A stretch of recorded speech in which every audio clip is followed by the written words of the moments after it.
scat. Stara Liberate, Tutame, Ex Inferis.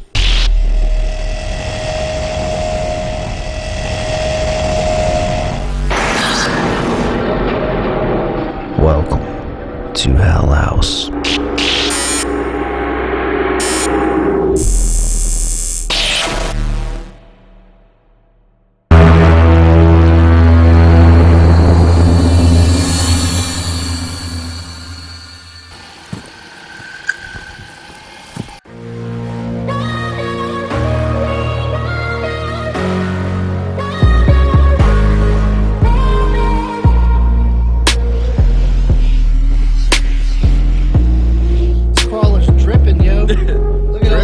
Dripping and flossing, y'all. It's dripping.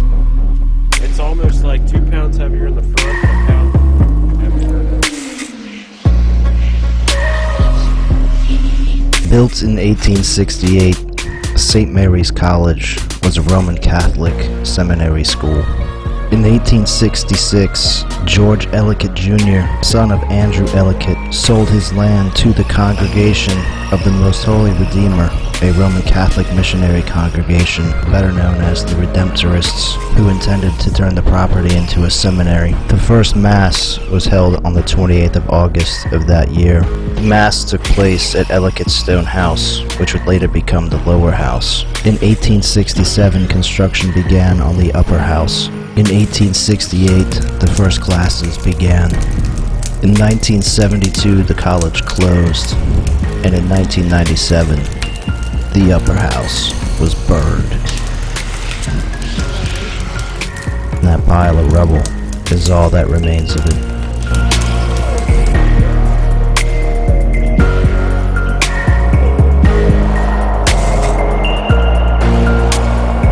The ruins remain hidden in the Patapsco Valley State Park, wanted to be forgotten, but refusing to die.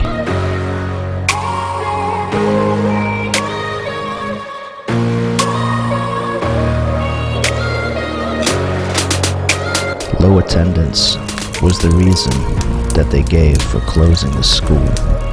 Local legend states otherwise. They state that a priest went mad and hung 13 other students over a pentagram. And then he killed himself. All in the upper house. Hell House.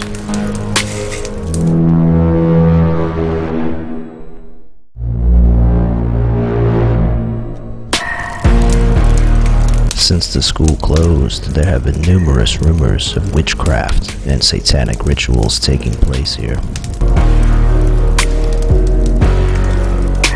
When the school closed in 1972, the property was still owned by the Redemptorists. In 1987, it was sold to Maryland and became part of the Patapsco Valley State Park.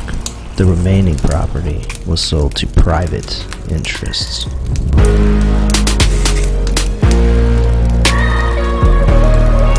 After the fire of 1997, those private interests hired police and used guard dogs to protect the property.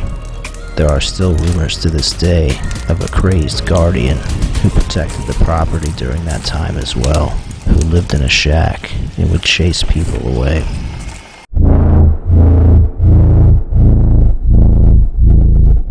It's the same way in Denmark, man.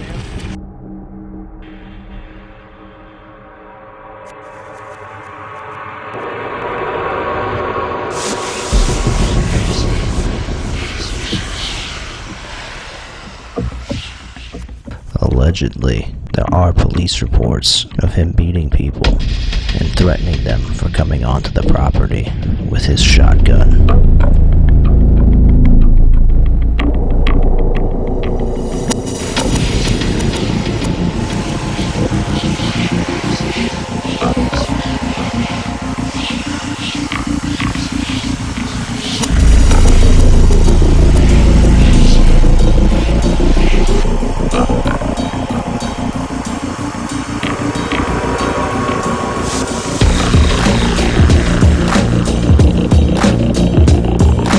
went with my brother to this location a second time to get drone video when somebody started following us. He never threatened us, but he made it clear that he was watching us, like he was guarding the property.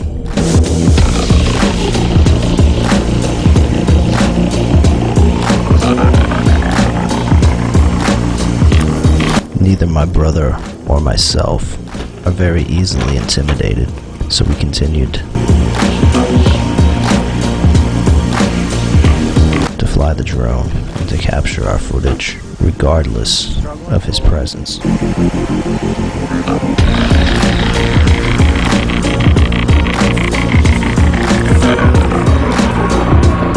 The day that we captured this footage, neither Hot Rod or myself were intimidated by the creepiness of this area either.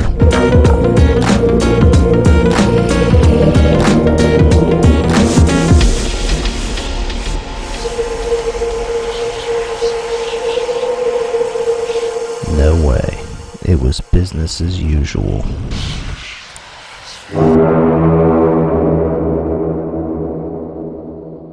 Seem like it's doing better? You want to try it? Does it feel any different? Yeah. I mean, it's so heavy, it just stays on the ground like logs. Like small logs, you know how we ride over them? This thing stays on top of it and pushes it. This day was the first day that we took the Trailwalker out with the brass axle weights and earned its RC workbench fleet name, the Brass Chunky Monkey.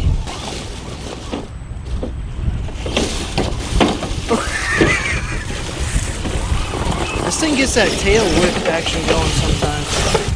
It rolls over slow too now. It doesn't just... Yeah, it just doesn't tumble. You want to try the tail whip? Here, try it out.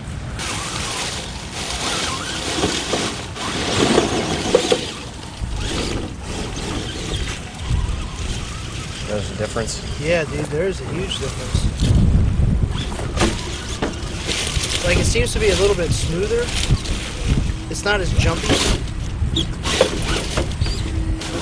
You know, like sometimes you Yeah, gotta but wait you for notice the... how you're not throttling it like I had to, like Yeah. keep ramming it, Well, that, and then when you're bouncing and you're anticipating how it's gonna react. staying planted. Yeah, when, you know, you gotta wait for the spring Yeah.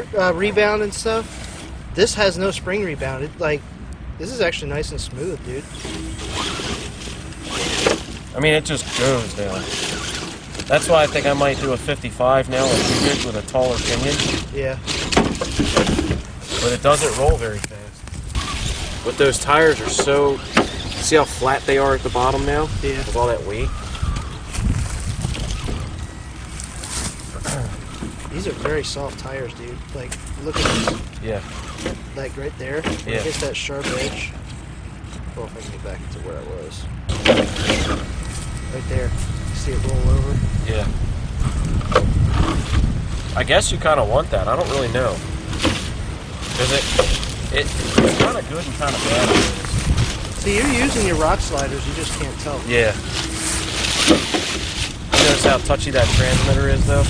This was also the first day that we took out the Enduro with the Spectrum rugged transmitter. And see, now that I'm using yours with that 55 turn in here now, and how heavy mine is, that's probably my best bet.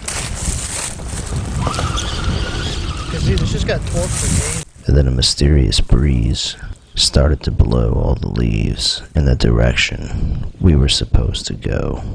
And at that time we knew it was time to move on. What's going on with this tree? 14 plus. 14 plus.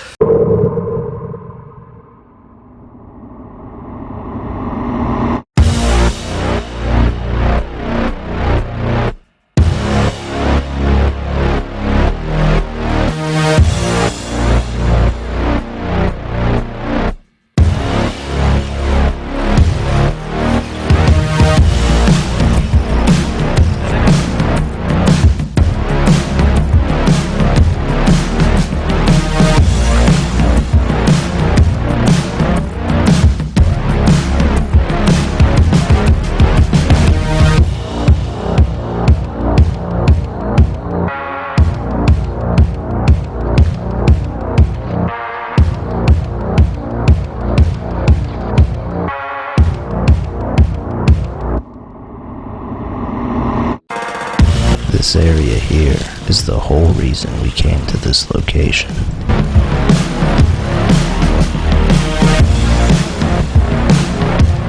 We weren't scared. Would you be? Let me know in the comments below.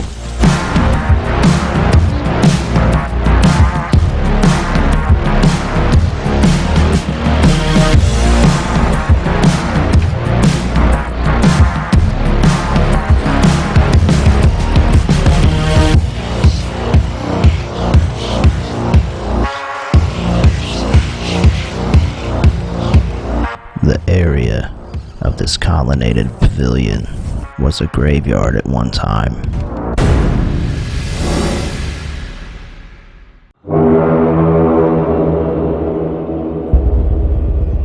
What's up for debate was whether or not they moved the actual graves.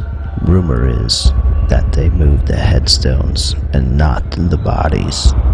There's also many rumors of people performing animal sacrifices at this altar.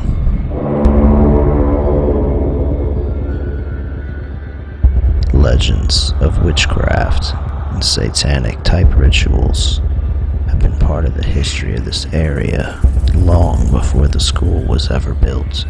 Could this be the reason that the school was closed down, as well as many other locations along the Patapsco River, and why they're all now part of the Patapsco Valley State Park, wanting to forget the history of this area?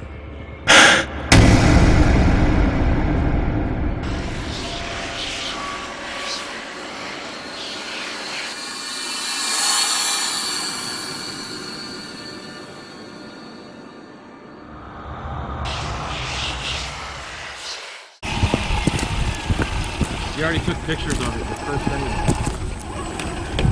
That's like the main thing about spirits, is they don't like being documented. Well, then they should have stayed home today.